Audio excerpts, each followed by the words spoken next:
Magandang oras mga ka-good news. Bakit nga ba kung China ang gagawa ng mga gusali na permanente, gawa sa konkreto ay wala tayong imik at wala tayong magawa.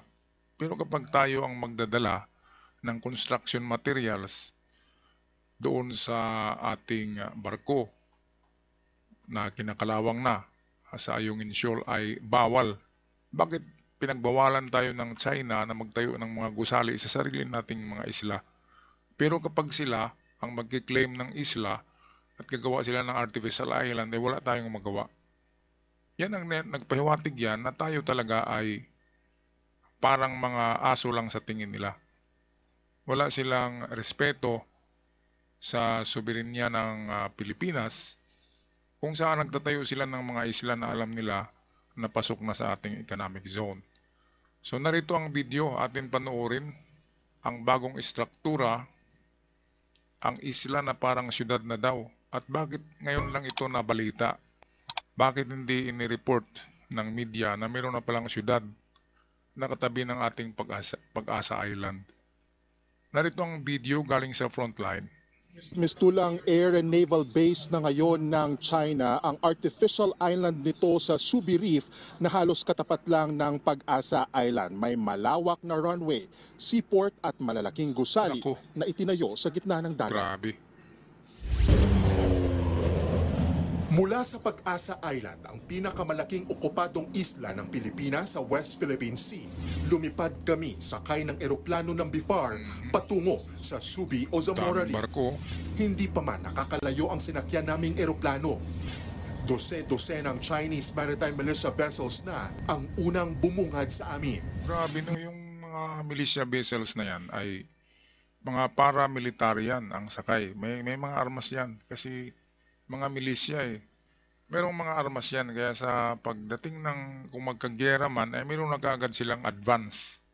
Nasa front line na kaagad yung mga militia vessels at lahat ng mga yan ay may mga kargang armas yan. Bakit kaya hindi kaya nating inspeksyonin ang mga barko na yan at kunin yung mga armas nila, di ba? Kasi medyo takot nga tayo. Atin na lang yan i-accept na hindi kaya ng Philippine Navy at Coast Guard na gagawa ng mga inspeksyon na sinasabi ko. Kasi takot nga tayo. Takot sa giyera, takot tayo sa China kasi ang laking bansa at superpower pa. Ngayon, itong pinagtaka ko, mga ka-good news, bakit ngayon lang nabalita ito na paggawa ng artificial island? Siguro nasa 5 years ang construction yan. Bakit hindi yan ibinalita ngayon lang na nagtaasan na yung mga gusali doon, tapos na yung mga military buildings, airport, at seaport ng mga barkong pandigma. Kaya pala wala pang isang oras ay nandiyan na kaagad yung mga eroplano ng Chinese kapag papasok tayo sa kanilang teritoryo. Kasi meron palang airport dyan sa isla na yan. Yan ang Subi Reef Island na pinaganda ng Chinese. Talagang may pera ang China eh. Tayo, hindi tayo makapagpagawa ng artificial island kasi bilyon-bilyon ang gagastusin dyan. So ito atin na panoorin ng mga gusali sa isla na ito kasi parang syudad na daw tingnan eh. Makalipas ang halos 10 minuto na aninag na namin ang Subi Reef. Ayan Mula sa dating kumpol ng mga bato at bahura na nakalubog sa dagat noong 2012, malaki na ang pinagbago nito mula nang simulan ng China ang reclamation noong 2014. Parang syudad nga. May mga nagtataasan ng gusali, runway, mga radar, mga warehouse at aircraft hangar. Yung malalaking gusali doon, yun ay yun? Para yun sa mga military. Yun ang headquarters nila. Doon matutulog. Kaya malaking gusali ang ginawa nila para maraming sundalong makaestasyon dyan. In the future ay punong-puno na yan ng sundalo. Sigurado ako. At mga warship ng China na nakadaong sa itinayong pantalan sa isla. Tila hindi pa rin tapos ang pagpapalawak sa isla dahil may mga namataan pa kaming construction doon. Ang mas nakababahala, halos kalapit lang mismo ng Pag-asa Island ang Subi Reef. Ayan, pasok nga yan sa ating economic zone. At sa tingin ko hindi lang warship yung dadaong doon, kundi pati mga submarino. Submarino, kasi kapag nagkagera ay nandito na kagad sila sa ating teritoryo. Hindi na sila maglalayag kasi nandiyan na, may pundo na sila diyan ng mga sundalo diyan sa Subi Reef. Kaya gumawa sila ng mga permanent structures, mga malalaking gusali para doon na mamamahay or titira yung mga sundalo diyan.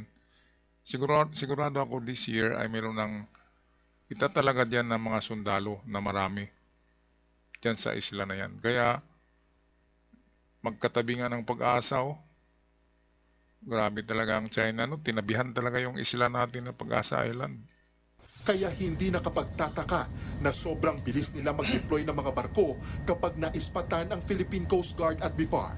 Matapos nga yung ating aerial mission ay nagsagawa naman ng maritime patrol itong barko ng BIFAR sa mga sandy cay o sandbar malapit sa Pag-asa Island, at ilang oras pa lang tayo naglalayag ay binabaan na tayo nitong rubber boat ng barko ng China Coast Guard. Bukod sa bumuntot na Chinese rubber boat na ito, Ano? pinaalis pa ng mga tauhan niya ng aming barko.